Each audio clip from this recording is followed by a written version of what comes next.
Assalamualaikum warahmatullahi wabarakatuh. Alhamdulillah, segala puji dan syukur bagi Allah Ta'ala, dan salawat serta salam bagi Rasulullah Muhammad Sallallahu Alaihi Wasallam. Jumpa lagi dengan saya setelah melalui mid semester di video pembelajaran pengantar ilmu hukum untuk materi yang ke-9, yaitu peristiwa hukum. Apa yang dimaksud dengan peristiwa hukum? Nah, setiap anggota masyarakat itu pastilah memiliki aktivitas yang menjadikan masing-masing dari mereka terhubung dengan masing-masing lainnya. Hubungan tersebut mewujudkan berbagai peristiwa kemasyarakatan. Perbuatan-perbuatan setiap anggota masyarakat yang menimbulkan hak dan kewajiban itu disebut sebagai perbuatan hukum.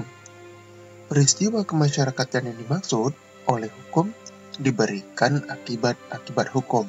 Inilah yang dinamakan peristiwa hukum atau kejadian hukum atau Rechtsfeit. Jadi, peristiwa hukum adalah segala peristiwa yang menimbulkan akibat hukum atau segala kejadian yang menimbulkan akibat hukum. Itu adalah peristiwa hukum.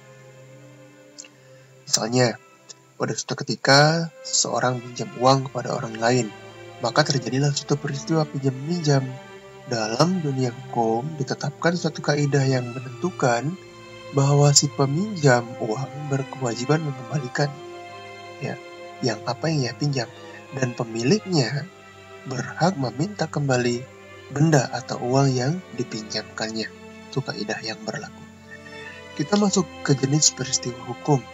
Dalam hukum dikenal dua macam peristiwa hukum itu adalah yang pertama, perbuatan subjek hukum, yaitu oleh manusia atau oleh badan hukum. Kemudian peristiwa lain yang bukan perbuatan subjek hukum. Perbuatan subjek hukum dapat pula dibedakan antara perbuatan hukum dan perbuatan lain yang bukan perbuatan hukum.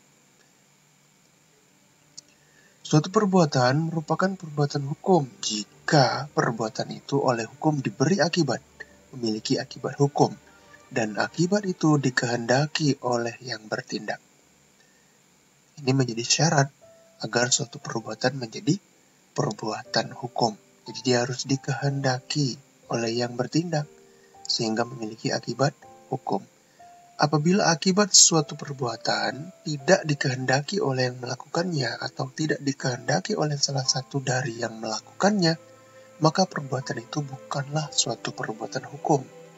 Dengan demikian, dapat dikatakan bahwa kehendak dari yang melakukan perbuatan itu menjadi unsur pokok dari perbuatan tersebut.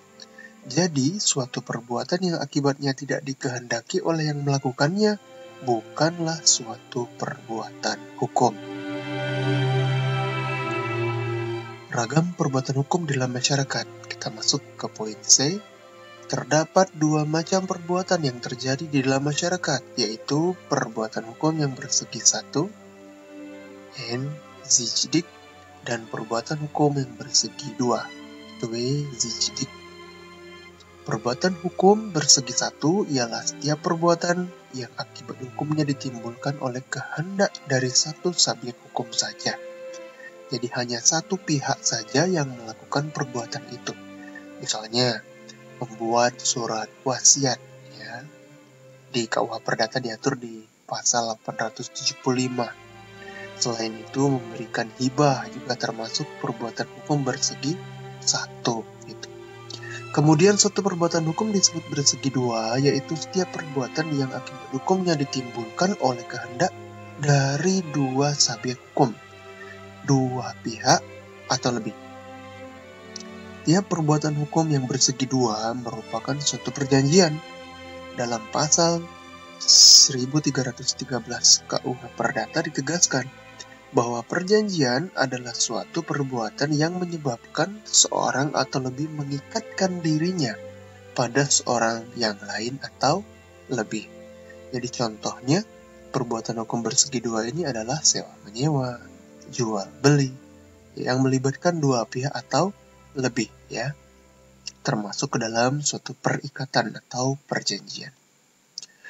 Kemudian kita masuk lagi di perbuatan lain yang bukan perbuatan hukum. Ternyata ada perbuatan lain, tapi bukan perbuatan hukum. Ya. Perbuatan yang bukan merupakan perbuatan hukum disebut juga perbuatan zakwarneming, yaitu mengurus kebutuhan orang lain. Perbuatan ini akibatnya diatur oleh hukum, walaupun bagi hukum tidak perlu akibat tersebut dikehendaki oleh pihak yang melakukan perbuatan itu. Jadi, akibat yang tidak dikehendaki oleh yang melakukan perbuatan itu diatur oleh hukum. Namun, perbuatan tersebut bukanlah perbuatan hukum. Misalnya, pembuatan atau perbuatan ya, memperhatikan atau mengurus kepentingan orang lain tanpa diminta oleh orang yang bersangkutan untuk memperhatikan kepentingannya. Ketentuan tersebut diatur dalam pasal 1394 KUH Perdata. Contohnya, si X tidak dapat memperhatikan kepentingannya karena ia menderita sakit. Apabila si Y memperhatikan kepentingan si X walaupun tidak diminta oleh si X, maka si Y mau tidak mau menurut hukum wajib meneruskan kepengurusannya tersebut hingga si X sembuh dan dapat kembali memperhatikan kepentingannya secara mandiri. Ini perbuatan lain namun tidak termasuk dalam perbuatan hukum meskipun akibatnya diatur oleh hukum. Kemudian perbuatan melanggar hukum, onrechtmatig daad. Perbuatan yang bertentangan dengan hukum yaitu suatu perbuatan yang akibatnya diatur oleh hukum meski akibat itu tidak dikehendaki oleh orang yang melakukan perbuatan tersebut. Dalam hal ini, siapa yang melakukan suatu perbuatan yang bertentangan dengan hukum harus mengganti kerugian yang diderita oleh yang dirugikan karena perbuatan itu. Jadi, karena suatu perbuatan yang bertentangan dengan hukum, maka timbullah suatu perikatan untuk mengganti kerugian yang diderita oleh yang dirugikan, gitu ya. Jadi orang yang merugikan orang lain wajib untuk melakukan pergantian kerugian, begitu. Adapun asas tersebut terdapat dalam pasal 1365 KUH Perdata yang menegaskan bahwa setiap perbuatan yang bertentangan dengan hukum atau melanggar hukum yang merugikan orang lain mewajibkan pihak yang merugikan, yaitu pelaku perbuatannya, mengganti kerugian yang diderita oleh pihak yang dirugikan. Ini dia, perbuatan melanggar hukum. Di dalam sejarah hukum, perbuatan yang bertentangan dengan hukum yang disebutkan dalam pasal 1365 KUH Perdata tadi telah diperluas pengertiannya menjadi melakukan sesuatu atau tidak melakukan sesuatu, ya, melalaikan sesuatu gitu, yang bersifat melanggar hak orang lain, bertentangan dengan kewajiban hukum dari yang melakukan perbuatan itu, ataupun bertentangan baik terhadap kesusilaan maupun terhadap asas-asas pergaulan kemasyarakatan mengenai kehormatan orang lain atau barang milik orang lain. Ini yang tergolong perbuatan yang bertentangan dengan hukum. Dikembangkan menjadi 3 poin. Ya, melanggar hak orang lain, bertentangan dengan kewajiban hukum dari yang melakukan perbuatan itu, kemudian bertentangan baik terhadap kesusilaan maupun terhadap asas-asas pergaulan kemasyarakatan mengenai kehormatan orang lain atau barang milik orang lain.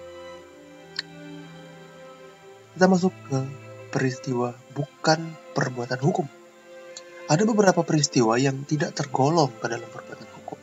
Misalnya kelahiran, kematian secara normal, dan lewat waktu atau daluarsa. Suatu kelahiran secara langsung menimbulkan hak anak untuk memperoleh pemeliharaan dari orang tuanya.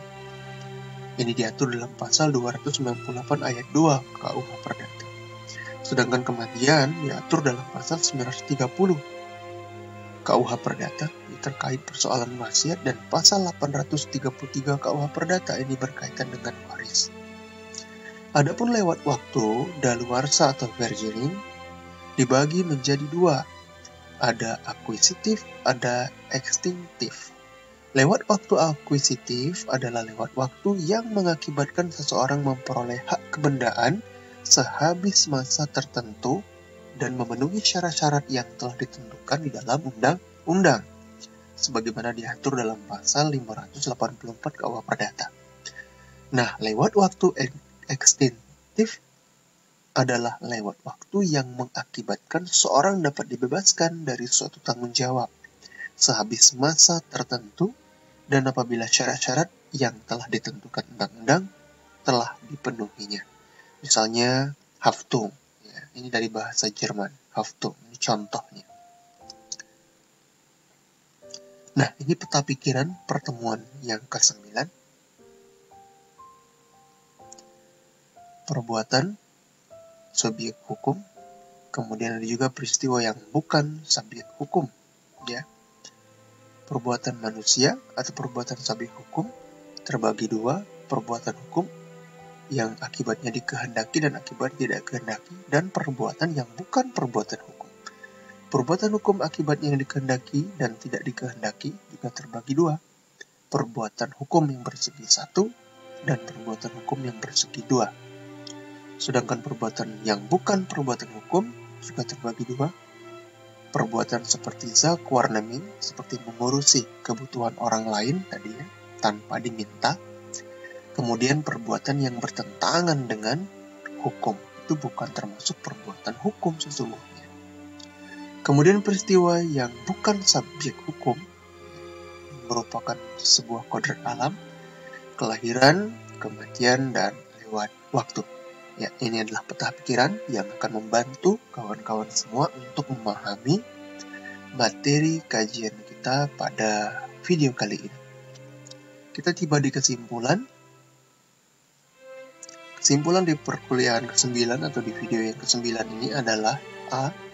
Peristiwa hukum adalah segala peristiwa yang menimbulkan akibat hukum. Ia lahir dari interaksi sesama anggota masyarakat. B. Terdapat dua macam peristiwa hukum, yaitu perbuatan subjek hukum, baik manusia maupun badan hukum, dan peristiwa lain yang bukan perbuatan subjek hukum. C. Terdapat dua macam perbuatan yang terjadi di dalam masyarakat, yaitu perbuatan hukum yang bersegi satu dan perbuatan hukum yang bersegi dua. D. Terdapat pula perbuatan yang bukan merupakan perbuatan hukum, yakni perbuatan mengurus orang lain atau zakwarneming, dan perbuatan melanggar hukum, onrechtmatig daad yang tadi ya. Jadi ada 5. Satu lagi kesimpulan kita adalah E. Ada beberapa peristiwa yang tidak tergolong ke dalam perbuatan hukum, seperti kelahiran, kematian secara normal, dan lewat waktu.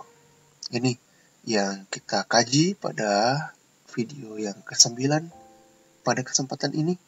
Mudah-mudahan apa yang disampaikan bermanfaat. Atas kekurangannya, keterbatasannya, saya mohon maaf. Kita ketemu lagi di video-video selanjutnya. Jangan lupa like dan share. Wabillahi taufiq wal hidayah. Assalamualaikum warahmatullahi wabarakatuh.